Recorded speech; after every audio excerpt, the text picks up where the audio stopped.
लिए बेहद दुख की बात है कि दिल्ली के मुख्यमंत्री, दिल्ली के उप मुख्यमंत्री, दिल्ली के सारे मंत्रीगण और दिल्ली के सारे विधायकगण यहाँ पे आए हैं, सड़क पे खड़े हैं, उनके घर के सामने खड़े हैं और एलजी साहब ने हम सब लोगों को मिलने के लिए मना कर दिया।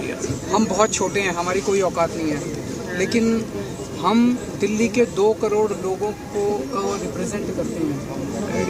ये एक तरह से एलजी साहब ने दिल्ली के 2 करोड़ लोगों का अपमान किया है। ये अच्छी बात नहीं है। इस किस्म की मानसिकता भी ठीक नहीं है कि कोई अपने आप को इतना बड़ा समझने लगे कि लोगों का अपमान करना शुरू करे। तो बहुत दुख की बात है, बहुत खेद की बात है कि दिल्ली की एलजी ने सारी कैबिनेट से और सारे विधायकों से मिलने से मना कर दिया। इसके बाद की आगे की क्या वो होगी स्ट्रेटजी, हम डिस्कस करेंगे।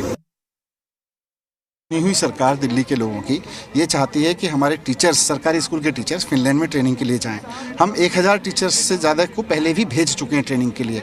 अब एलजी साहब कह रहे हैं कि भाई देश में ही कहीं ट्रेनिंग करा लो, देख लो कहीं देश में ट्रेनिंग करा लो इनकी। अरे जो देश दुनिया में सबसे आगे है एजुकेशन में, अगर चुनी हुई सरकार वहाँ अपने टीचर्स को भेजना चाहती है तो एलजी साहब को उस पर आपत्ति क्यों है? क्यों उसमें टांग अड़ाना चाह रहे हैं? उनको क्या दिक्कत है गरीब बच्चों की अच्छी एजुकेशन मिलने से? संविधान में उनके पास कोई पावर नहीं है। संविधान की व्याख्या जब सुप्रीम कोर्ट की कॉन्स्टिट्यूशनल बेंच ने की, उसमें साफ साफ लिख के दिया कि दिल्ली की चुनी हुई सरकार निर्णय लेगी, एलजी निर्णय नहीं लेंगे। देखिए, हमें बहुत दुख है इस बात का कि एलजी साहब दिल्ली की चुनी हुई सरकार को, दिल्ली के मुख्यमंत्री को, उप मुख्यमंत्री को और दिल्ली के विधायकों को मिलने को तैयार नहीं है। गैर कानूनी हर काम वो करने को तैयार हैं, लेकिन दिल्ली की चुनी हुई सरकार को मिलने को तैयार नहीं है। हम ये मानते हैं कि एलजी साहब को संविधान का पालन करना होगा। चुनी हुई सरकार का सम्मान करें आप। जिस तरह की मनमर्जी कर रहे हैं वो राजशाही में होता है, लोकशाही में नहीं होता है। सुप्रीम कोर्ट ने कोई इंडिपेंडेंट पावर एलजी साहब को दी नहीं जिसके ज़रिए वो इंटरवीन कर सके इलेक्टेड गवर्नमेंट के कामकाज में। एलजी साहब चिट्ठी लिख देते हैं, फिनलैंड जाने से टीचर को रोक देते हैं, कहते हैं कि कॉस्ट बेनिफिट एनालिसिस करके दिखाओ। आप बताइए, अगर मैं कहूँ कि बच्चों का भविष्य बचाना चाहता हूँ मैं, उसकी बच्चों के भविष्य की क्या कॉस्ट बेनिफिट एनालिसिस होगी? मैं महिलाओं की सुरक्षा चाहता हूँ, इसकी क्या कॉस्ट बेनिफिट एनालिसिस होगी? उनके मंत्री विदेश जाते हैं, इसकी क्या कॉस्ट बेनिफिट एनालिसिस होती है?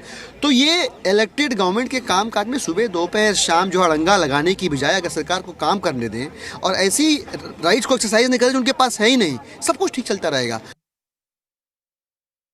बड़ा दुख की बात क्या है कि एलजी साहब संवैधानिक प्रावधान है उसको मानने से मना कर रहे हैं। मेरे ख्याल सुप्रीम कोर्ट जजमेंट्स हैं उसको मानने से मना कर रहे हैं। ये देश चलता है संविधान से, ये देश चलता है सुप्रीम कोर्ट के आदेश से।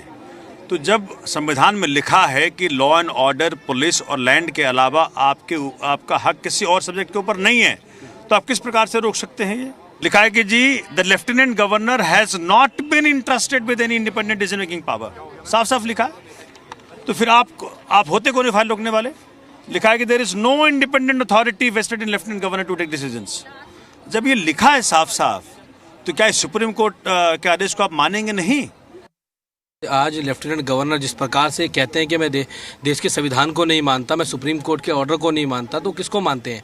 ये देश तो बाबा साहब संविधान चलेगा। और लगातार चुनी हुई सरकार के कामों को रोकना, लगातार टीचर्स को फिनलैंड के ट्रेनिंग पे जाने से रोकना, जो शिक्षक दिल्ली के बच्चों का, लाखों बच्चों का भविष्य बना रहे हैं, जो गरीब के बच्चे को अच्छी शिक्षा देने का काम कर रहे हैं, और लगातार ये उसको रोकने का काम किया जा रहा है। ये बड़ा दुखद है। लगातार लेफ्टिनेंट गवर्नर जिनके पास ये पावर नहीं है, क्लियर डायरेक्शन है संविधान पीठ ने जो 2018 में अपना ऑर्डर दिया है उसमें क्लियर कट कहा गया है कि लेफ्टिनेंट गवर्नर के पास किसी भी फाइल को रोकने का अधिकार नहीं है। और लेकिन वो लगातार फाइलों को रोक रहे हैं, लगातार इंटरव्यूइंग करने का काम कर रहे हैं। ये बड़ा दुखद है वो देश के लोकतंत्र के लिए, देश के डेमोक्रेसी के लिए, क्योंकि ये देश बाबा साहब के संविधान चलता है और डेमोक्रेसी चलता है। तो अगर इस डेमोक्रेसी के अंदर लेफ्टिनेंट गवर्नर ये कहेंगे, वो एक ऐसा बर्ताव करेंगे जैसे अंग्रेजों के ज़माने में वायसराय करते थे, अगर वो वायसराय की तरह बर्ताव करेंगे तो ये बहुत दुखद है।